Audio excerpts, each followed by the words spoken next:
여러분들의 부동산 길라잡이 부동산 가이드 진행일 강주림입니다. 정부가 용산 유휴부지와 종로 복합청사 등 국유지를 활용해서 청년과 서민들을 위한 공공주택 3만 5천 호를 공급한다고 밝혔습니다. 2035년까지 기존에 계획된 공공주택 2만 호를 조기 공급을 하고요. 성수동 경찰 김하대 부지 등 도심의 노후 공공청사 등을 신규 발굴해서 1만 5천 호 이상을 추가 공급한다고 하는데요. 서울 중심지에 생기게 될 공공주택, 실수요자들에게는 어떤 영향을 미치게 될지 이 시간 저희와 함께 하시면서 시장의 흐름들 발빠르게 캐치해 보시기 바라겠습니다. 방송 보시다가 부동산 관련해서 궁금하시거나 고민 있으신 분들 전화 또는 문자 주시기 바랄게요. 02-2638-3964번, 서울 전화 02-2638-3964번과 샵 3989번으로 궁금하신 내용 적어서 지금부터 보내주시기 바라겠습니다. 자, 그럼 부동산 가이드 오늘도 힘차게 출발합니다.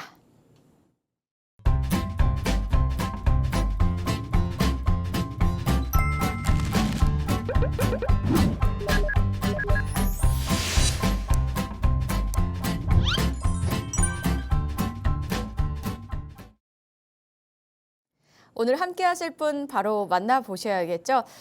모든 시청자분들의 궁금증을 부동산 관련 궁금증을 해결해 주시고 또 강의도 시원하게 해주시는 분입니다. 국토개발연구소의 이윤환 대표와 함께합니다. 어서 오세요, 대표님. 네, 반갑습니다.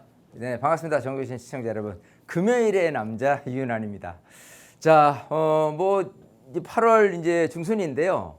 날씨가 아무래도 한때 더웠었던 이제 7월에 비해서는 조금 그래도 나아지지 않았나 싶습니다. 어쨌든 항상 영원할 수는 없는 거예요. 뭐 봄 그리고 가을 그리고 또 봄, 여름, 가을, 겨울이 오는 것처럼요. 부동산 시장도 분명히 변화무쌍한 상황 속에 놓여 있다 생각이 됩니다. 중요한 건 여러분이 갖고 있는 고민은 어떻게 해결해야 되느냐. 바로 이 시간을 통해서 전화를 하셔서요. 시원하게 상담을 받게 되신다면은 정말 여러분들 갖고 있는 고민 시원하게 날려드릴 자신 있으니까요. 많은 분들 전화 주시길 바라겠습니다. 네, 이 집은 우리에게 필수잖아요. 그래서 집을 마련을 해야 되는데 전세가 됐든 매매가 됐든 꼭 있어야 하는데 부동산 시장은 정말 변화무쌍하게 움직이고 있습니다. 그에 맞춰서 우리가 전략을 좀 잘 세워야 되는데요. 어떻게 하면 좋을까요, 대표님? 자, 중요한 건 앞으로 시장이 어떻게 변하느냐 굉장히 중요할 거예요. 근데 이제 여기 제가 세미나에 대한 부분을 좀 말씀을 드릴 텐데, 주제는 사실 모아타운 예정지에 대한 소액 투자예요. 많은 분들이 그냥 단순하게 시장이 어떻게 변할 거야에 대한 부분이 궁금한 것보다는 정말 그 제대로 된 지금 마켓에서 투자를 어떻게 잘 해낼 수 있느냐를 궁금해하시는 분들이 워낙 많기 때문에 이런 걸 주제로 삼았고요. 하지만 이 세미나 내용은 이 투자에 대한 내용 갖고만 진행을 하지 않는다는 점. 우선은 부동산 시장 읽기를 할 거고요.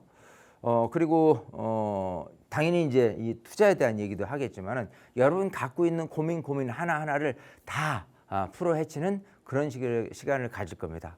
뭐 일정은 지금 8월 20일 수요일 오후 1시로 잡혔고요. 어쨌든 많은 분들이 오셔서 여러분 갖고 있는 고민도 해결을 하고 그리고 어떻게 대처할 거냐 시장도 판단도 해가면서 투자를 어떻게 알차게 잘하실 수 있는지를 우리 세미나를 통해서 여러분들이 많은 것을 얻어가실 수 있다 자부를 하니까 많은 분들 신청해서 세미나 오시면 좋을 것 같습니다. 시장 판단도 해보시고 또 투자 공부도 알차게 챙겨보시기 바랄게요. 성수동 인근에서 진행된다고 하니까요. 관심 있으신 분들께서는요. 전화, 문자, 문의에 참석해 주시면 되겠습니다. 02-2638-3964번과 샵 3989번으로 많이 연락 주시기 바랄게요. 저희는 이번에 이슈 체크 해보고 가겠습니다. 최근에 이제 수도권 외곽에서 입주를 앞둔 신축 아파트들이 분양가보다 수천만 원 낮은 이 매물이 좀 쏟아진다고 합니다. 과연 그 이유가 무엇인지 저희 대표님 통해서 한번 들어볼게요. 진짜 궁금합니다, 대표님. 자, 그래요. 아무래도 6월 27일 부동산 대출 규제에 대한 부분이 가장 큰 원인이다라고 볼 수가 있는 부분이고요. 지금 이런 식으로 지금 분양 시장에서 마이너스 피를 대고 있다라는 거는 정말 사실 그 시장이 그렇게 안 좋구나라고 하는데 이 지역별로 온도 차가 틀립니다. 자, 볼게요. 이 부동산 시장을 읽어볼 때 이 서울이냐 비서울이냐 이런 부분도 굉장히 좀 클 거고요. 또 수도권이냐 비수도권이냐도 굉장히 클 거예요. 자, 수도권은 서울을 중심으로 해서 또 인천 그리고 경기 일원을 수도권으로 얘기를 합니다. 기본적으로 부동산 시장이 좋을 때, 좋지 않을 때 이렇게 구분을 해 본다면 좋을 때 같은 경우인데도 불구하고 비수도권 같은 경우는 사실 분양 시장도 굉장히 좀 좋지 않았던 걸 우리가 기억을 하고 있어요. 근데 시장이 좋지 않다라고 했을 때 지금 서울에 대한 부분은 그래 그나마 지금 끄떡없다고 여겨질 수 있는데 이 수도권마저도 지금 흔들흔들 거리고 있다. 이 부분이 지금 분양시장이라는 부분이에요. 여기서 의정부라든지 그리고 인천이라든지 이런 부분에 대해서 지금 분양 금액의 마이너스 P 예를 들어 5억이다라고 한다면 한 4억 5천 정도로 5천이 좀 다운된 상태로 그나마 거래가 돼야 되는 부분하고요.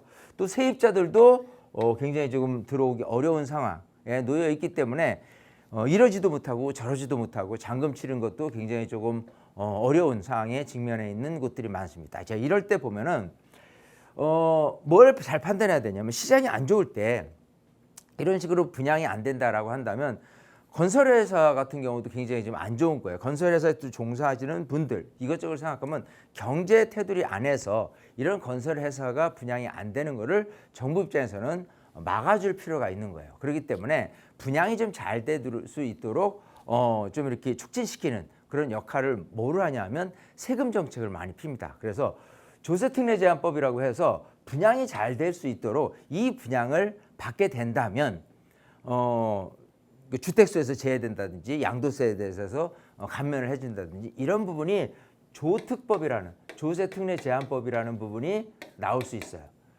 자, 그래서 조특법 같은 경우는 우리가 좀 잘 생각해서 보면은 이제까지 조세특례제한법에 의해서 좀 혜택을 줬던 때는 시장이 안 좋았을 때예요. 하지만 시장이 좋아지면서 이런 세금 혜택을 받으면서 나중에 가격이 상승했을 때 그럼 뭐 양도세라든지 여러 가지 혜택을 받는 거라면 이것도 좋은 기회일 수 있다 이거예요.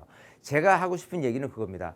지금 뭐 의정부라든지 인천이라든지 이것뿐이 아니라 수도권 내에서도 곳곳에 이런 미분양 된 것들 또 마이너스 피가 된 물건들이 또다시 나올 가능성이 있는데 상황을 살펴서 나중에 뭐 교통 접근성, 즉 뭐 지하철하고 가깝다거나 아니면 뭐 여러 가지 입지가 좋다라고 판단이 된다라고 한다면 조세특례제한법을 정부에서 발의를 해줄 때 이 기회를 노려서 매입을 할 경우에 나중에 세금 혜택 플러스 시세 차익도 충분히 걷어낼 수가 있기 때문에 좋은 기회로도 여겨질 필요가 있다라고 생각해요. 그러니까 시장이 지금 이렇대라고 하는 거를 그냥 그러구나라고 남일처럼 여기는 게 아니라 이 시장을 적극 역으로 활용을 해볼 수 있는 좋은 시기일 수 있으니까요.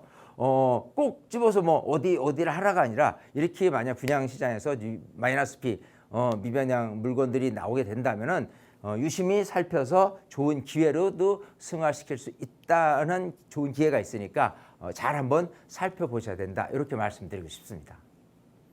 네, 수도권은 사실 서울이랑 가깝기 때문에 꽤나 인기 지역에 속하잖아요. 그런데 지금 어떻게 보면 627 대출 영향인지 이렇게 조금 분양가보다 낮아진 매물이 나오고 있는데 이럴 때 그냥 지켜보시기보다는요. 만약에 내 집 마련을 하고 싶으셨던 분들이라면 이때 적극적으로 한번 알아보시고 기회를 활용해 보시면 어떨까라고 말씀을 주셨거든요. 이 부분 참고해 보시기 바라겠습니다. 내 집 마련 꼭 성공하셨으면 좋겠네요. 자, 이렇게 저희 분양가보다 낮은 매물이 나오는 것에 대해서 이제 어떻게 생각하냐 이런 부분 알아봤고요. 또 궁금하신 이야기들 준비되어 있습니다. 세미나에서 이야기를 나눠보실 수 있는데요. 성수동 인근에서 진행이 됩니다. 화면을 통해 저희가 시간, 장소 안내를 해드리고 있는데요. 보시고 관심 있으시다 하면 꼭 참석을 해보시기 바라겠습니다. 문의사항은요. 02-2638-3964번과 샵 3989번으로 연락 후에 참석을 해주시면 되겠습니다. 유심히 봐주셨다가 꼭 참석 해석해 보시기 바랄게요. 저희는 그럼 또 시청자 여러분들의 궁금증 한번 해결해 보도록 하겠습니다. 첫 번째로 전화 연결되어 있다고 하니까요. 바로 연결해 볼게요. 여보세요? 네, 안녕하세요. 네, 안녕하세요. 네, 질문이 있어가지고. 네, 이렇게 네. 어떤 점이 신청하게 궁금하세요? 됐습니다. 어머니가 2년 전에 상일동 재개발 이슈를 듣고 300번지일 때 반지하를 2억 원대 사셨거든요. 네. 근데 이제 제가 결혼 준비 중이라 이 집을 들어가려 하는데 아무래도 이제 반지하다 보니까 올해는 못 살 것 같고, 근데 이제 뭐 재개발 이슈는 계속해서 있는 것 같더라고요. 뭐 네. 신통정비 계획 위반 요청 동의서 동의율이 뭐 60%대라고 하고 이래가지고 이거를 계속 살아야 될지 아니면 팔아야 될지 그게 고민이라 연락드렸습니다. 네, 상일동의 다세대 주택인데 이제 반지하입니다. 그래서 이 재개발이 좀 속히 진행이 돼야 되는 그런 상황이네요. 그래서 지금 결혼도 앞두고 계셔서 일단 좀 들어가서 거주를 하실지 아니면 매도를 하실지 이 부분이 고민이신 거죠. 네, 맞습니다. 예, 알겠습니다. 대표님 연결해 드릴게요. 말씀 나눠보세요. 네. 네, 반갑습니다. 네, 안녕하세요. 안녕하세요. 자, 지금 이 상일동, 강동구 상일동으로 왔어요. 네. 300번지 일대 한다면 이쪽 상일여자고등학교하고 상일초등학교 사이에 이 블록 말씀하시잖아요. 네, 맞습니다. 자, 여기가 일단 신속통합기획으로 지금 좀 지정을 받고자 동의서를 막 걷고 있을 거예요. 네, 맞아요. 네, 자 그런 상태에서 이거를 그냥 어머님 명의로 아마 지금 반지하를 매입을 하신 것 같아요. 2억대니까 굉장히 좀 싸죠. 네, 맞습니다. 근데 그거를 그냥 우리 아드님 명의로 뭐 매입을 한다든지 해서 또 반지하고 하니까 뭐 큰 부담 없이 그냥 거주는 하되 뭐 올해는 못 살겠죠. 반지하다 보니까. 그렇죠. 예, 그래서 이걸 뭐 본인 명의로 매입을 하는 게 낫냐 아니냐 이 부분인데 이렇게 판단을 해보는 거예요. 우선 이 재개발의 성패 부분은 이 재개발 구역이 확실하게 재개발이 될 수 있느냐 없느냐를 우선 판단하는 것도 중요하고요. 네. 두 번째는 만약 정말 재개발이 됐을 때 얼마만큼의 이익을 낼 수 있느냐도 가늠을 해보는 것도 괜찮아요. 자, 우선 이걸 한번 볼게요. 지금 동의서가 한 60% 거쳤다고 얘기는 하는데 네. 이 지도를 한번 자세히 살펴볼게요. 그러면 이쪽이 이제 아파트 여기가 이제 그 고덕 주공 아파트 단지잖아요. 이 일대가. 네, 맞습니다. 예, 그게 이제 재건축돼서 고덕 롯데캐슬, 베네츄라든지 자이라든지 센트럴 아이파크, 아르테온 쭉쭉 해서 있잖아요. 네. 자, 그런데 지금 갖고 있는 이 말씀하신 그 상일동 300번지 일대 같은 경우는 보통 이제 이런 아파트만 구성된 것 아닌 상가주택, 다가구주택 이런 것들이 많이 들어서게 돼 있어요. 이제 계획적으로 그렇게 만들어 갑니다. 네, 그렇기 때문에 여기 같은 경우 지역은 일단은 아파트 주민들이 상가를 이용할 수 있는 부분 아니면 아파트 아니래도 뭐 원룸 투룸에서 거주를 할 수 있는 부분으로 생겨난 계획된 그 주거 지역이에요. 자, 이걸 이제 재개발한다 하는데 네. 보통 이제 재개발의 성패 요인은 일단 동의율이에요. 네, 네. 노후도는 크게 중요하진 않습니다. 노후는 대체적으로 돼요. 근데 이제 동의를 할 때 누가 동의를 하냐 하면은 네. 다세대 거주민들은 다 동의를 합니다. 대체적으로. 근데 반대하신 분들이 누구냐면 상가 갖고 있는 분이거나 단독 다하고 갖고 있는 분들은 반대를 하세요. 아파트 받는 것보다 월세 받는 게 더 낫겠다라는 생각. 그리고 땅값이라는 게 현재 모습의 땅값보다 오히려 받았을 때 그 땅값이 훨씬 낮게 평가가 되다 보니까 그런 분들이 반대를 해요. 자, 그러면 이 지역을 좀 세부적으로 이렇게 들어가서 이렇게 들여다보면요. 의외로 상가가 많아요. 맞아요. 예.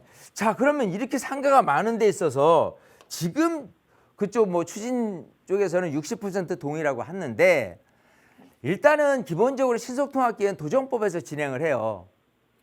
예, 네. 그렇게 됐을 때 동의율이 지금 이제 75% 이제 70% 낮추든다 했지만 어쨌든 75% 동의를 받는 게 정말 그렇게 쉽지는 않거든요. 특히 여기처럼 상가들이 이렇게 많이 밀집돼 있는 속에서도 속에서 동의가 75% 이상을 받아낼 수 있느냐에 대한 확신은 솔직히 약하다라고 생각을 해요. 그래서 말만 무성하지 실제로 재개발로 따라갔을 때는 아닌가 이런 생각도 해봐야 되는 거예요. 더군다나 지금 반지하라고 하면 반지하는 기본적인 평가 자체가 낮습니다. 예, 그래서 하는 부분하고 또 하나는 이런 것도 있어요. 자, 과연 이게 재개발이 된다고 그랬을 때 얼마짜리 아파트가 될 거냐를 생각을 해보면 이 고덕동의 아파트들이 이제 재건축돼서 많이 들어섰잖아요.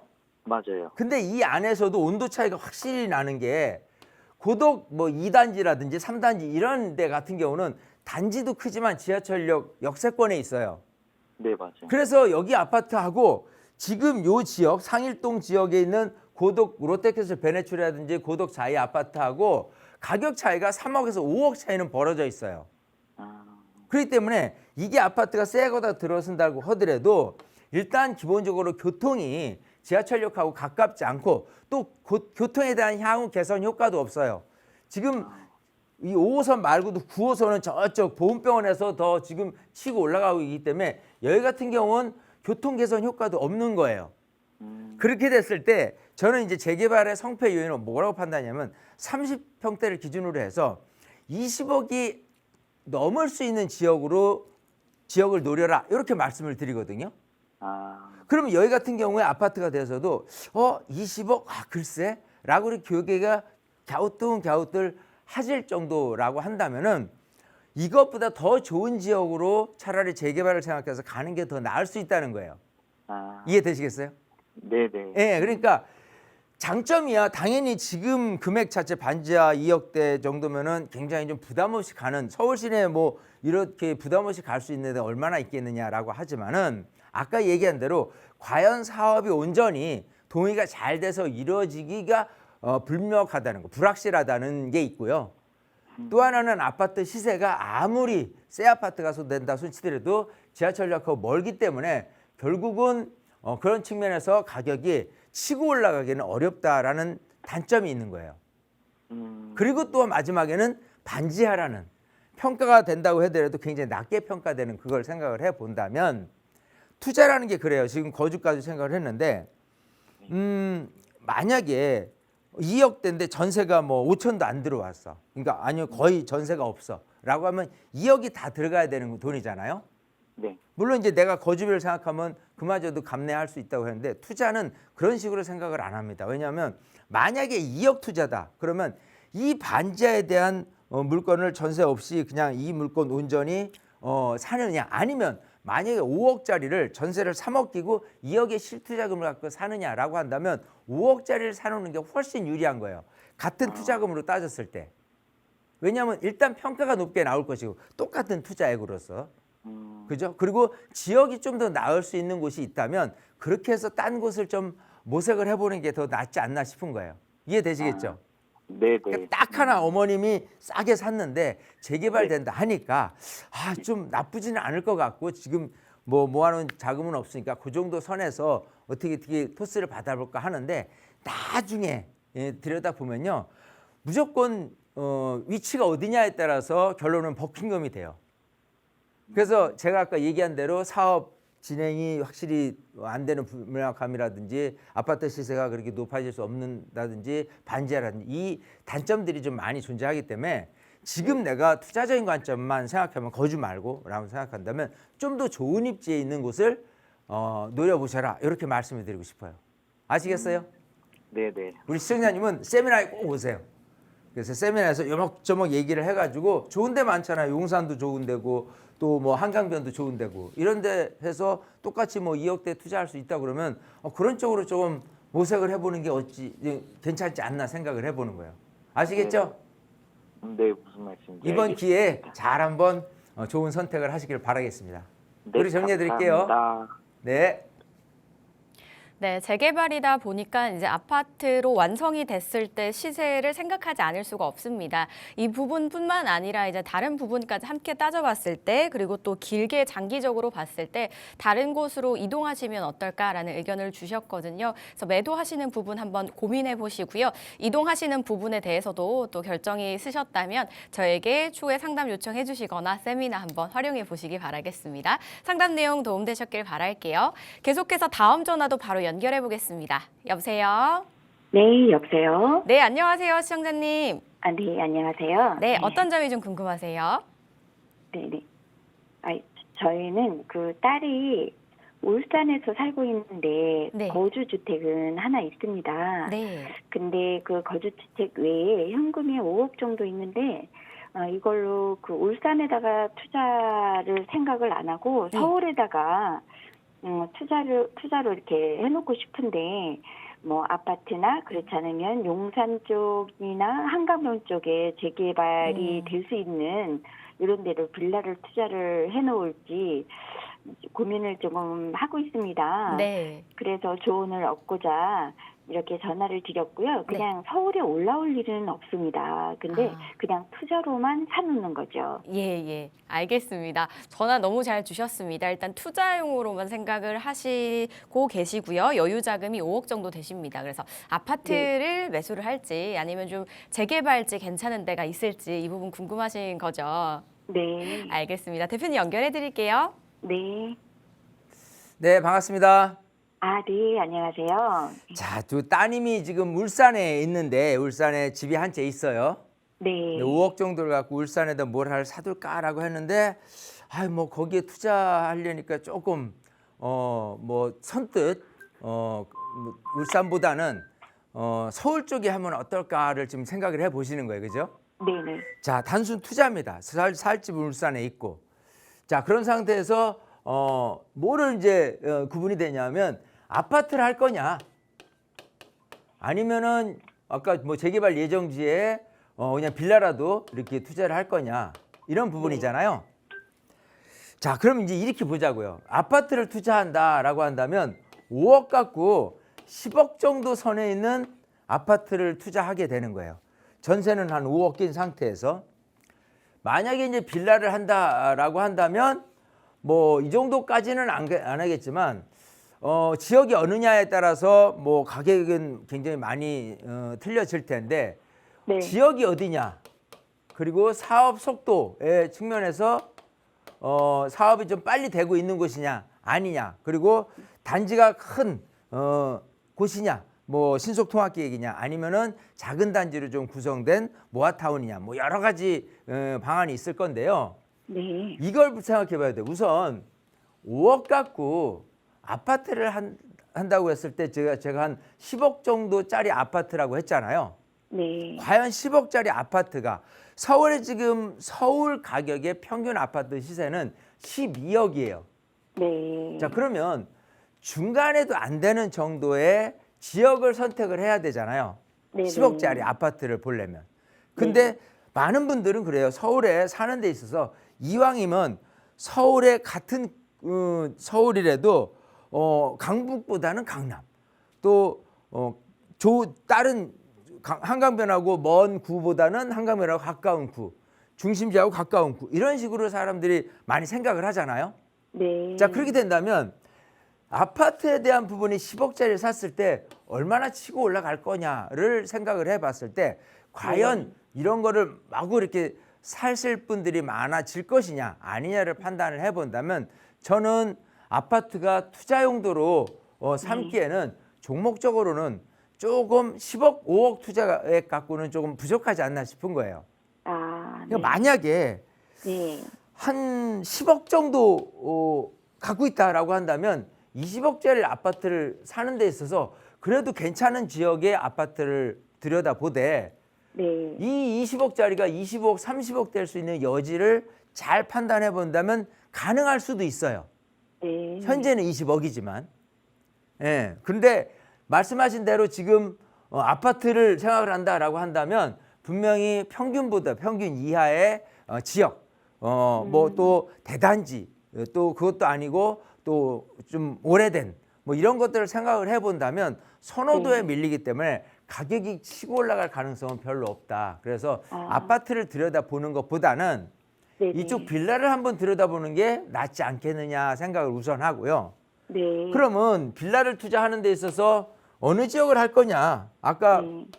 뭐 용산이라든지 또 한강변이라든지 여러 가지가 있는데 우선은 지역이 어디냐에 따라서 살펴볼 때요. 네. 제가 항상 하는 똑같은 얘기를 하는 게 있는데 아파트 시세가 나중에 이 아파트에 대한 시세가 20억이 넘는 지역을 선택하는 것이 확실히 틀립니다. 그러니까 뭐냐면 우리는 빌라를 사는 목적이 네. 조합원이 되는 거예요. 네네. 그죠? 그러면 조합원이 됐을 때 조합 분양 금액이 있고 일반 분양 금액이 있어요. 어느 정도. 네. 그러고 나서 시세라는 게 있어요. 시세. 자, 그러면 기본적으로 20억이 안 되는 정도의 시세 차익과 20억이 넘는 정도의 시세 차익은 시세가 대략적으로 한 10억을 놓고 기준으로 했을 때 10억을 넘길 수 있는 부분은 20억 근처에 있는 아파트 시세가 20억 넘는 거는 가능해요. 하지만 시세가 20억이 안 된다라고 한다면 시세 차익은 5억에서 10억 사이밖에 못 거둡니다. 네. 통상적으로. 그러니까 기본적으로 조합원 분양 금액, 일반 분양 금액이 놓여지고 그다음에 시세라는 게 놓여졌을 때 이 갭이라는 게 통상적으로 10억 이상 돼야지만 그래도 투자를 웬만큼 잘했다라고 하지.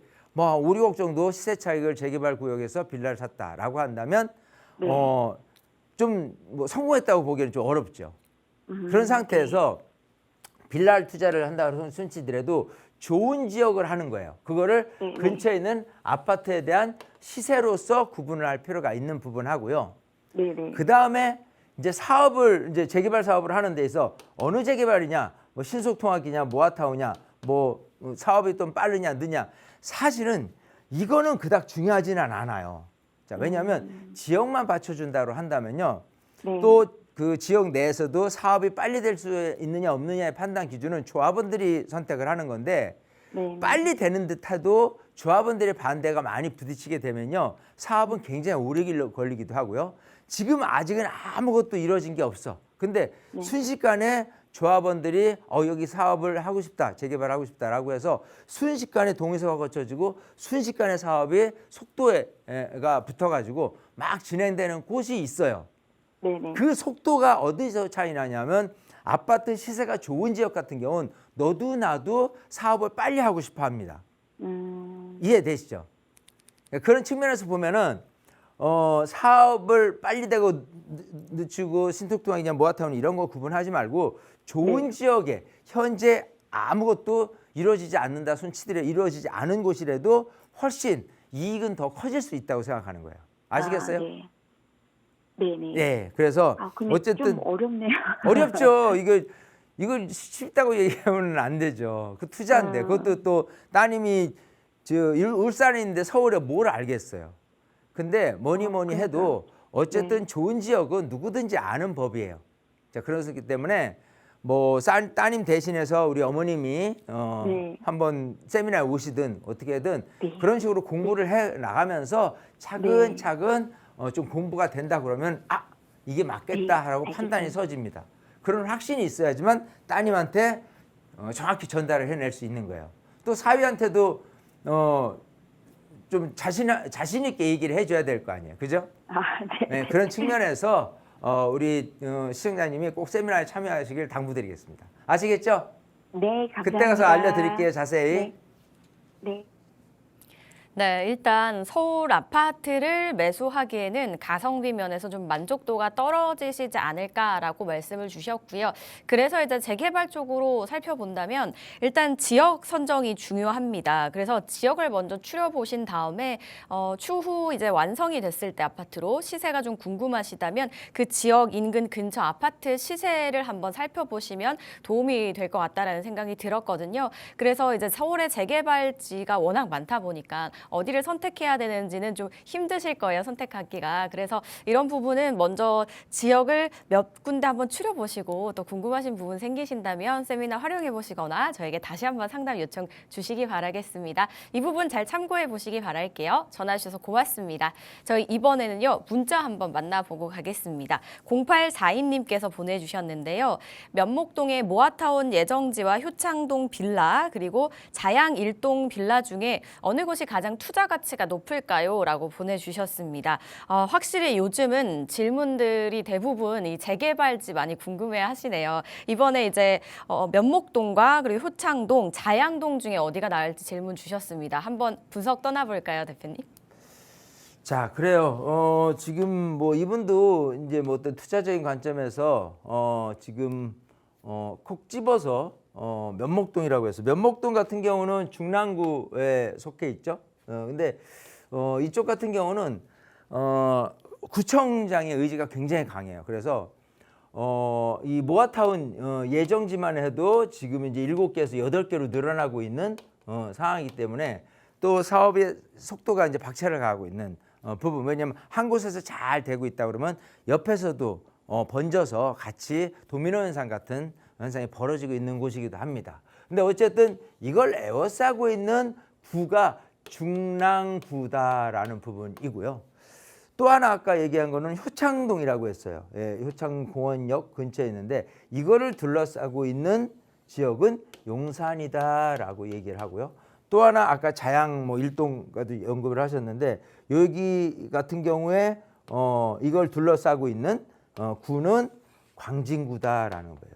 제가 아까 결국은 재개발 구역에서의 성패는 어디에 달려하면 이 근처에는 아파트 시세에 달려 있다라고 말씀을 드렸어요. 그러면 이 중에서 가장 아파트 시세가 덜 나가는 낮게 나온다로 한다면 중랑구 면목동일 수밖에 없다. 왜냐하면 기본적으로 용산 하면은 많은 분들이 용산 어디가 됐든 간에 용산에 대한 이미지는 굉장히 높습니다.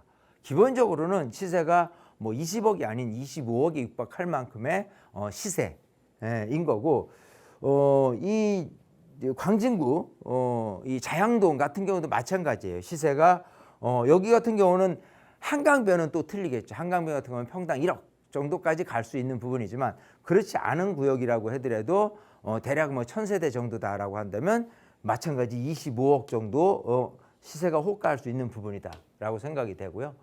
어쨌든 뭐 아까 말씀하신 대로 중랑구 면목동이냐 또 용산이냐 또 광진구냐라고 한다면 저는 이왕 투자를 똑같이 하시는 거 사업 빨리 되는 것보다는 사업이 좀 천천히 가더라도 좀 이렇게 나중에 이익을 좀 크게 낼 수 있는 용산 쪽이라든지 광진구 뭐 자양동 쪽이라든지 이쪽을 좀 들여다보시는 게 더 낫겠다 이렇게 말씀을 드리고 싶습니다. 네, 속도는 조금은 느리더라도 미래 가치가 조금 더 탄탄한 효창동이나 자양동을 선택해 보시면 어떨까라고 말씀을 해주셨습니다. 잘 참고해 보시고요. 현명한 판단 꼭 내려보시기 바라겠습니다. 이렇게 저희와 상담 원하시는 분들께서는요. 02-2638-3964번과 샵 3989번 계속 열려 있으니까요. 많이 연락 주시기 바랄게요. 저희는 이어서 전화 상담 계속해서 해보겠습니다. 여보세요? 네, 안녕하세요. 네, 안녕하세요. 시청자님. 어떤 점이 좀 궁금하세요? 네, 저는 제가 지금 현금 한 4억 정도 여유 자금이 있는데, 네. 4억 정도로 수익형 부동산을 매입하려고 해요. 네.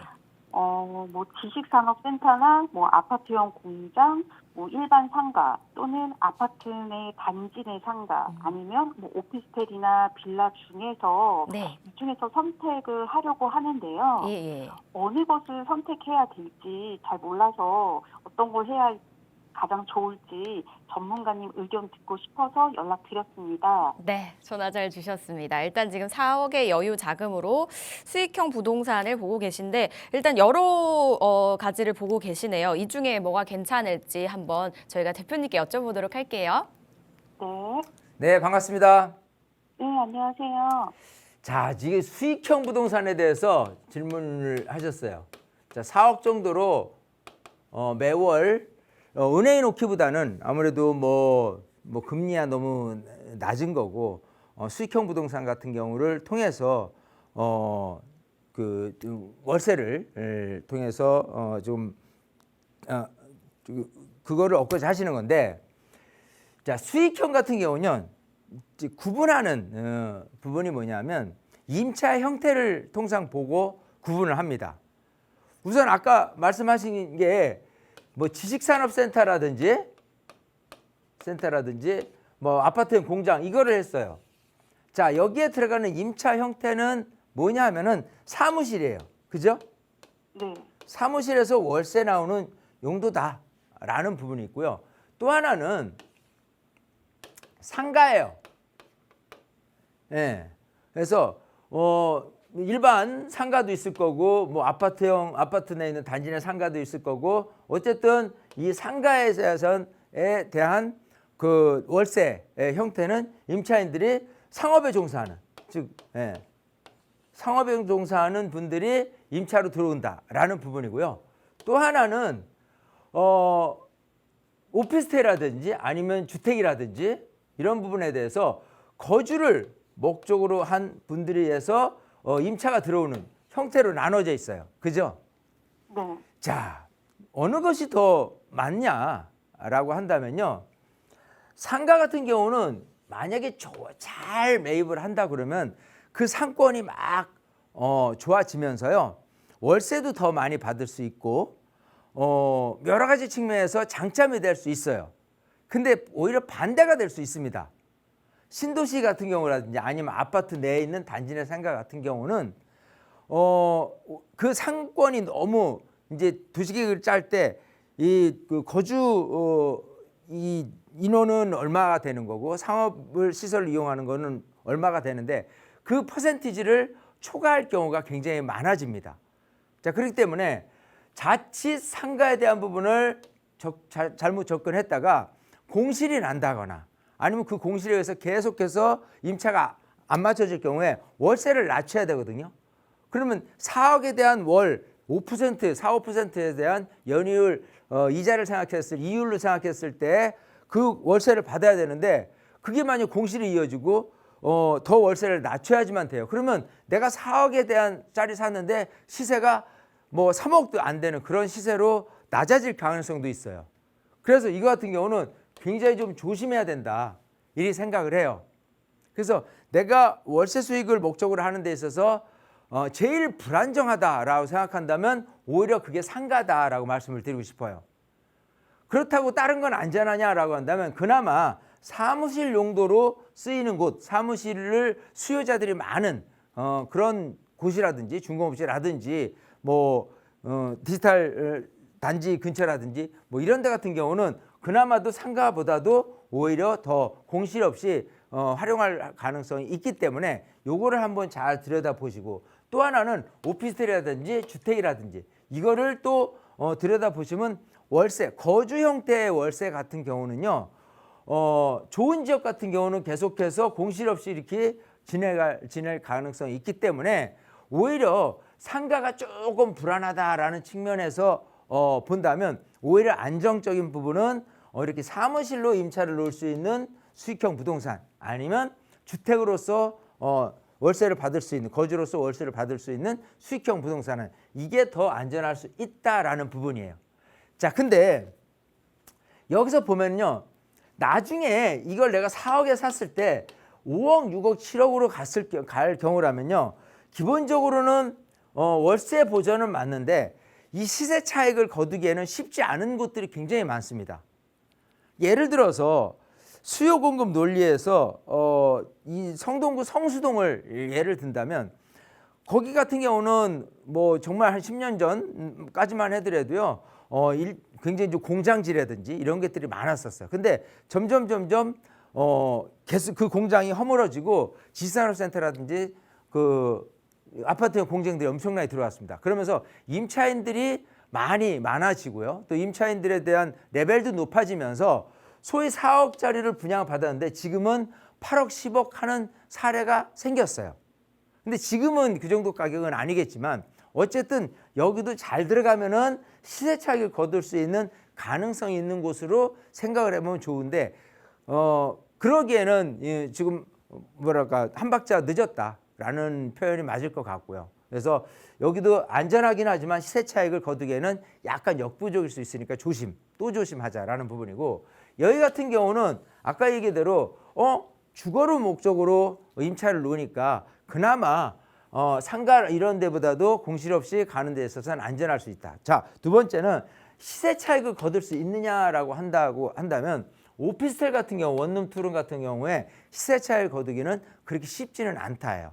물론 좋은 지역에 수요 공급 논리에서 공급은 작고 수요자들이 많다라면 오피스텔의 가격이 약간 올라갈 가능성이 있는 곳은 있습니다. 하지만 시세가, 월세가 지금 현재 얼마인데 그게 뭐 따블이 되지 않고서는 시세가 많이 올라갈 가능성은 별로 없어요. 자, 그러면 요지는 뭐냐면 이 주택을 하는 데 있어서 월세를 받는 데 있어서 이 주택이 가격이 올라갈 가능성이 있냐라고 따진다고 한다면, 만약에 이 주택, 이게 뭐 빌라다, 연립 빌라다라고 했을 때 월세로 지금 현재 모습은 받고는 있어요. 근데 이 지역이 개발이 됐어요.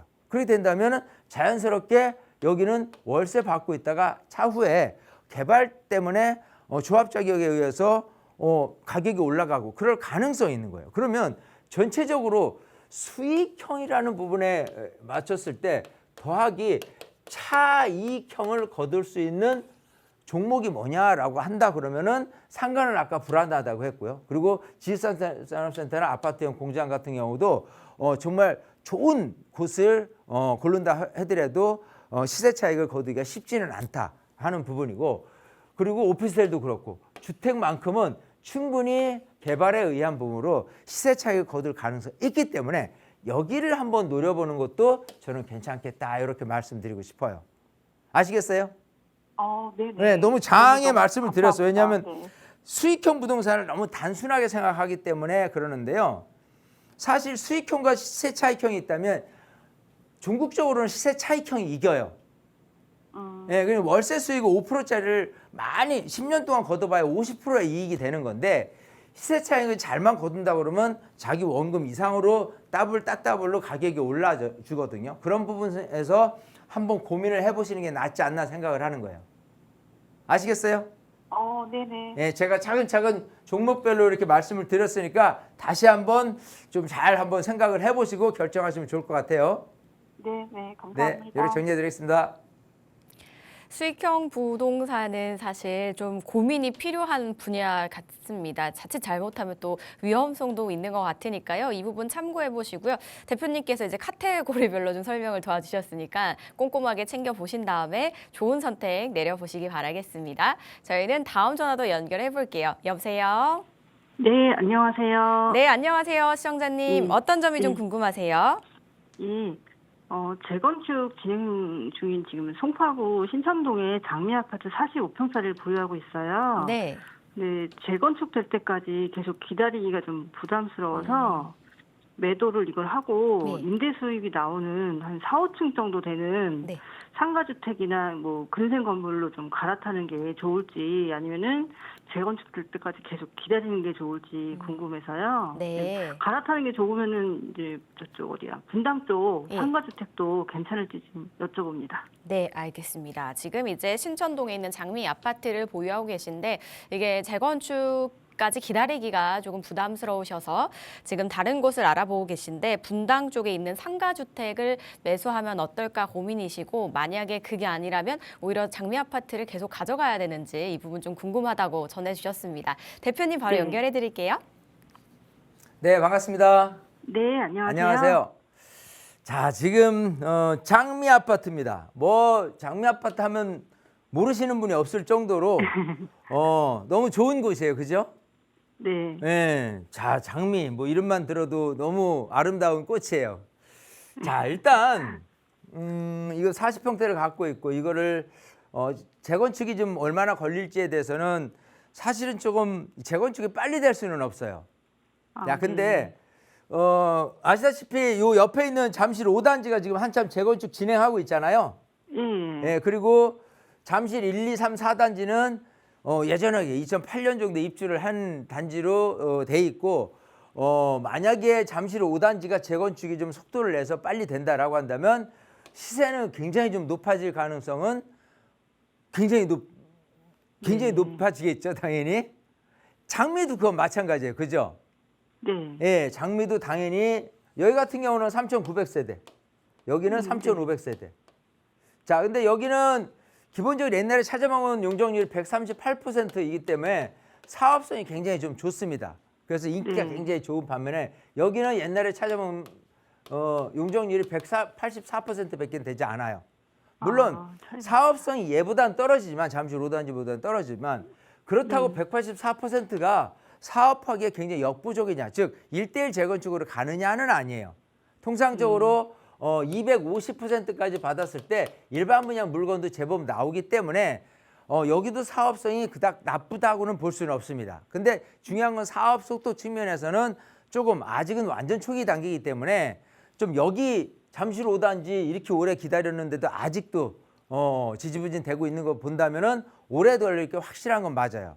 자, 근데 이거를 과감히 매도를 하고 소위 그 상가주택 같은 경우 특히 분당 쪽에 보시는데요. 저는 정말 신중해야 된다고 생각을 해요. 왜냐하면 특히 이제 분당같이 계획도시, 일기 신도시 같은 경우에 상가주택이라고 한다면요, 뻔할 뻔짜예요. 뻔한 스토리. 그건 뭐냐면 그 상가를 딱 봤을 때 1층에 월세 얼마 나오고 그 각각 월세를 얼마씩 받고 있는 상황 속에서 월세를 기준으로 한 부분이에요. 노후됐을 것이고, 그런 상태에서 매입을 했을 때 이게 시세가 올라갈 가능성은 거의 없다고 봐야 됩니다. 자, 안정적으로 월세 받는 거는 있을 수는 있는데, 제가 아까 방금 전에도 우리 다른 시청자분에 대한 부분에 수익형 부동산을 얘기를 했는데, 이것도 마찬가지 수익형으로 가야 되지만 시세 차익을 거두기에는 특히 1구 신도시 같은 경우에는 상가주택 하는 거는 제가 굉장히 조금 적극 권하지는 않아요. 네. 자, 그러면 뭐를 해야 되냐면, 만약에 이거를 팔았을 때 넘어설 수 있는 아까 근생 건물이라든지 상가주택이라든지 이걸 들여다보시는데요.